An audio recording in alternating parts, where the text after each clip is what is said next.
పవిత్ర రాజ్య స్థాపన కోసం పరాక్రమించిన యోధుడు, పరమ దుర్మార్గులైన పరాయి పాలకుల పీచమడగించి 300 కోటలను స్వాధీనం చేసుకున్న మహావీరుడు, అపజయమెలుగని అప్రతిహత రాజనీతిజ్ఞుడు, యోగ్యమైన పరిపాలనాదక్షుడు, విశుద్ధ శీలవర్తనుడు.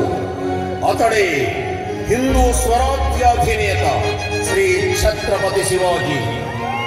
ఆ పేరు పలుకగానే ప్రతి భారతీయుని శరీరం రోమాంచితమవుతుంది. ఆ పేరు వింటే శత్రువుల గుండెలకు వెల్లుమంటాయి.